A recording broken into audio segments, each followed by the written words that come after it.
Hello everybody and welcome back to OMB Reviews. I am the critic who is a cynic. Hope we're doing well, and today we're doing a box office preview for Thor: Love and Thunder and explain why Thor: Love and Thunder actually has a chance, actually has the potential to lose money at the box office. Yeah, you heard that right, an MCU film in today's post-pandemic world in a series that for the most part has been pretty successful, especially if you go back to just the previous film of Thor Ragnarok, apparently getting very poor word of mouth, and based off of these early projections, though looking a little bit better than Thor Ragnarok when compared to films like Doctor Strange 2 and when compared to the budget for this film.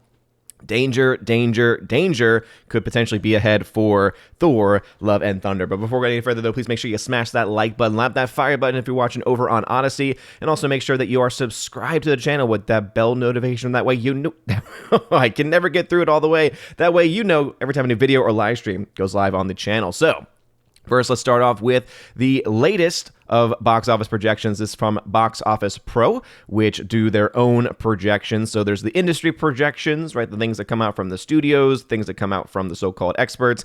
Box Office Pro then has their own calculation for how to figure these things out. So for them, they're projecting the film to make around $154 million in its domestic opening, which on paper, on the surface, actually looks quite strong. Again, $154 million, pretty strong. When you look to the last film, Thor Ragnarok, it opened to about $120 or so million, and so this would definitely be an improvement upon that number. What I think is definitely getting lost, though, in the discussion, especially when it comes to the media, is that this compared to the worldwide global box office opening, compared to what ended up happening for a film called Doctor Strange 2, should be a little bit concerning, especially since the number that they are projecting worldwide for the opening for Thor: Love and Thunder is about $150 million less than what Doctor Strange 2 was. That's about 30% less than what Doctor Strange 2 was. And this film, Thor: Love and Thunder, is being reportedly to have cost an extra $50 million compared to Doctor Strange 2, which means this film's break-even point is significantly higher than what it was for Doctor Strange 2. And because of that, and because of the numbers that they are currently giving us, there is indeed a chance that Thor: Love and Thunder could end up losing money. Now, I just want to get out right off the bat, do I think the film is going to end up being a flop? Right now, I would say no. I think that the MCU fan base, the NCU stans, as I like to call them, right, the hardcore people, that they'll see anything that has Marvel or MCU attached to it. They're not necessarily the most critically thinking people in the world. You know, they'll go ahead and see anything and consume. However, it does seem like many people are starting to wake up, and as we all know, word of mouth can make or break a movie. Most recent examples of that are films like Top Gun Maverick, right? Top Gun Maverick had incredibly strong word of mouth to the point where it had historic drops, meaning that its drops from week to week were so small that I had never even seen drops like that before. And guess what? That film's now at 1.1 billion, something that no one would have ever thought possible prior to the film's release and the strong word of mouth campaign for it. Whereas if you look to a film like Doctor Strange 2, though it did have a massive $450 million opening weekend, it had such a massive drop every week after that point, it eventually was able to teeter out before even getting to the billion-dollar mark, which, based off of that opening weekend, should have been a foregone conclusion. So what that tells us is that word of mouth does have a major impact. Now, Doctor Strange 2, making $950 million, was still able to make its money back, was still able to make some massive profits. But if the numbers that they're giving us for Thor: Love and Thunder do hold, it's going to be a very different scenario for this film, because it's either going to lose money, break even, or make just a bare amount of profit. We'll go ahead and talk about why and how I've gotten to those numbers and to those possible conclusions in a second. But Thor: Love and Thunder, according to Box Office Pro, they're projecting that $154 million opening weekend in the domestic marketplace. As you can see, their total range is as low as 135 and as high as 165. And so these are numbers that are going to be incredibly interesting to watch, because when you compare it to a film like Doctor Strange, that 165 is not close to the $187 million that was made by Doctor Strange 2. However, that's not even the number I'm more interested in, because Doctor Strange in the domestic marketplace is a little bit different than what it was in the international marketplace. Again, these are numbers that need to be looked at within the context of their times. When you look at the opening weekend for Doctor Strange 2, you'll see right here that its global opening was $450 million.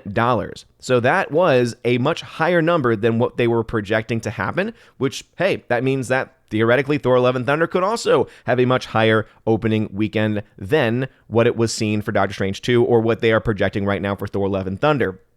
This is the thing that I think is most interesting, and this is what I think you should probably have some concerns about if you were Marvel, DC, or Marvel, Disney, or an MCU stan. And that's that they are right now saying Thor Love and Thunder is getting ready to rumble with a $300 million opening weekend. Oh, okay. That sounds pretty good on paper, right? $300 million. Yeah, well, when you compare that to the $450 million of Doctor Strange 2, you start to say to yourself, wait a minute. How is Thor Love and Thunder, after the incredibly successful Thor Ragnarok, expected to make less than Doctor Strange 2? How is it expected to make 30% less? Have a 30% weaker opening than Doctor Strange 2 on the worldwide stage? And if that same drop holds, if that 30% lower number holds throughout the entirety of its run, what does that mean as far as the box office profitability for Thor Love and Thunder? Because $450 million for Doctor Strange 2, whereas you have right now a projection of $300 million for Thor Love and Thunder.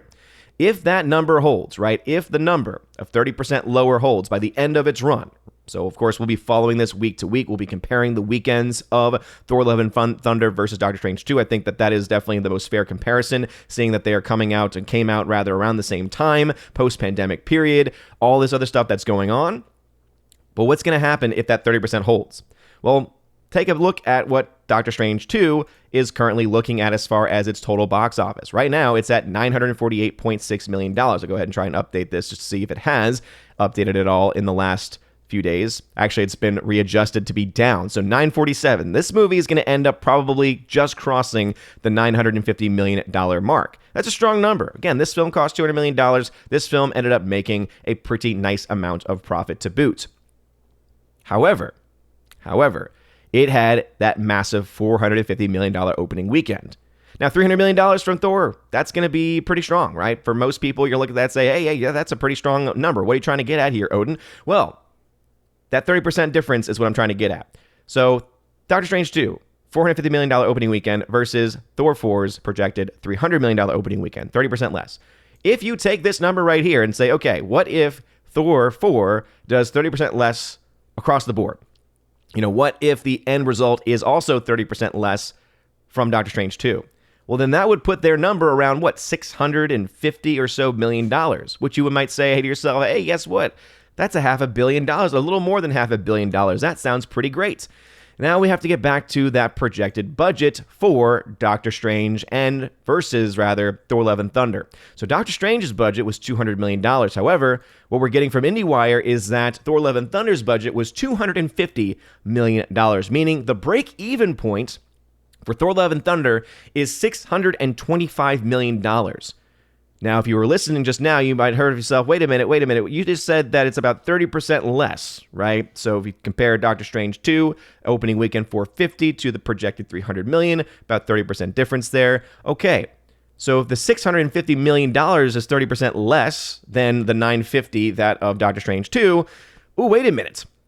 650 versus 625, that sounds like a pretty close number there, and that's exactly the point of what I'm trying to get at. If that comes in less, let's say Thor Love and Thunder comes in underneath $300 million worldwide, which it theoretically could happen. It could also come in higher than $300 million. It could also have bigger drops from week to week. It could also have less drops, right? It could also have stronger holds from week to week versus a Doctor Strange 2. Right now, word of mouth is not necessarily looking really good for this film. Jeremy Johns, who's one of the few movie reviewers that I trust these days, he gave this film, hey, it's a good time if you're drunk, which is one of his lower tiered reviews, right? Which is one of his lower grades. So if you already have people talking about this movie in a more negative light, you do have, of course, the shill critics coming out to support this film to some extent. But if the word of mouth campaign for this movie is very weak, guess what? You could see then that number coming in well below the $650 million that it might get if, again, that 30% number holds.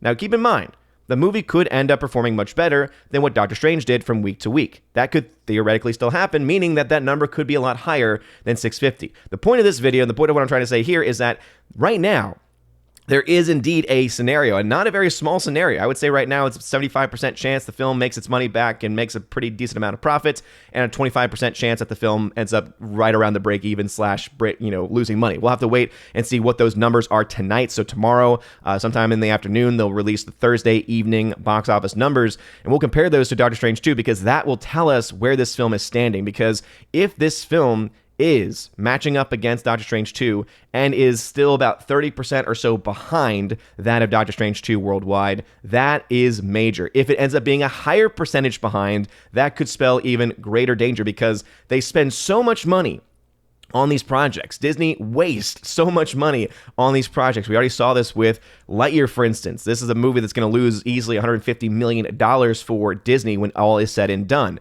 If Thor Love and Thunder's $250 million bloated budget is not able to recoup its investment because of bad word of mouth and because of people just not genuinely being interested in MCU films anymore to the same degree as they were before, even as early as this summer, you see a scenario right here where the film could end up losing a crazy amount of money. We'll have to wait and see. We'll be following this, of course, on the channel. We'll be comparing this to the Doctor Strange Multiverse of Madness opening weekend numbers. We'll be looking to see exactly how close to the $300 million they're projecting. Again, this film could end up making $350. This film could make up $400. This film could make $250, could make $200.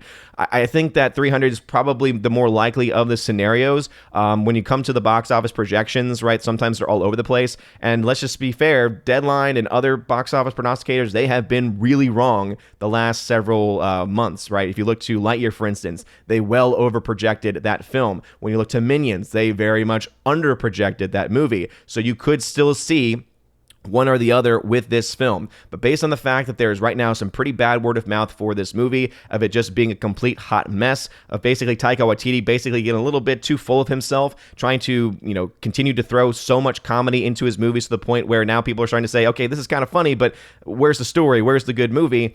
You're starting to see, I think, fans waking up to the fact that the MCU is a shell of its former self. And if that indeed happens, and if that realization happens, danger, danger, Will Robinson, danger, danger, Disney box office. And if this film loses money, it'll be the first time since the pandemic-era films of Black Widow and Eternals that the MCU has actually lost money. And when you compare that especially to the mass profits that were made by Doctor Strange 2, when things looked like they were getting back on track, I don't know how else I don't see how you don't look at this as a wake-up call for the MCU franchise and future decisions from them. But those are just my own personal thoughts. What are y'all's thoughts about it? Do you think Thor Love and Thunder is going to be a box office hit, a box office bleh, or a box office bomb? Again, there's a chance of any of those happening.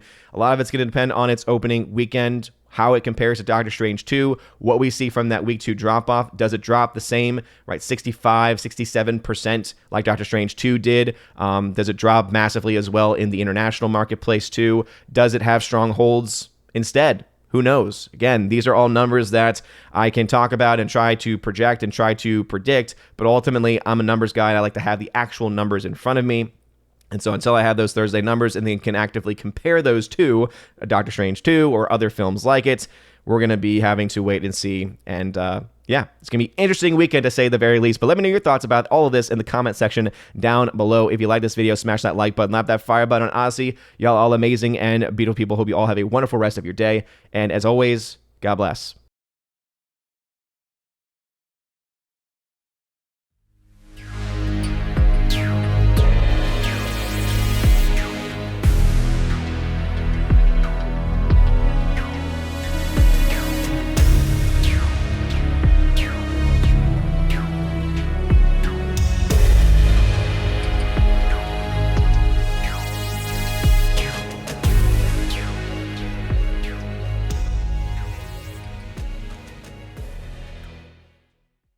And now for a huge special shout out to my July Patreon Subscribe Star and Locals members at the Keeper of the Bifrost level and above. First starting off with Brandon, let's go Brandon, Chris from the 80s, who you can check out over on YouTube, Garrett Searles, Hymir Ari Hymason, Jeff Toon, Joe Horn, Jonathan Carney, Laura, The Modern Major General Story, Father, Luca Illick, Orange Hat Reviews, who you can also check out over on his YouTube channel as well. Congrats on recently getting to 1,000 subscribers. Rosetta Allen, who you can also find on YouTube as well. Stan Andrian and Miss Martin Muses, who also has her own YouTube channel. Thank you all very much for supporting me over on the platform of Patreon. We also have my Subscribe Star members, Matt317, Storm Tracker, The R, Fast Reaction, John B, Mr. Roy, Glinzer, J. Alice McCarthy Jr., shout out to you, good sir, and continue that awesome recovery that you are doing.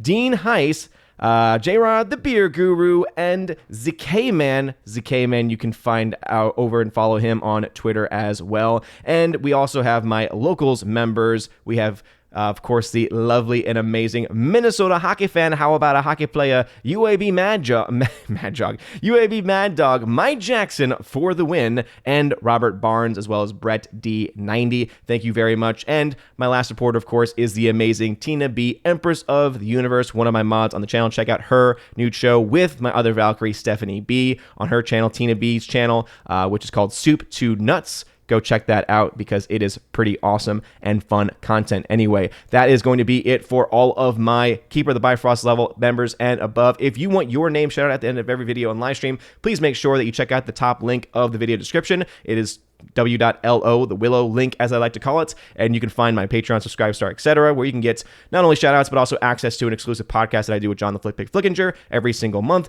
and also access to giveaways of Blu-rays, 4Ks, etc., all that good stuff. Check that out in the video description. You guys are all amazing and beautiful people. Hope you all have a wonderful rest of your day, and as always, God bless.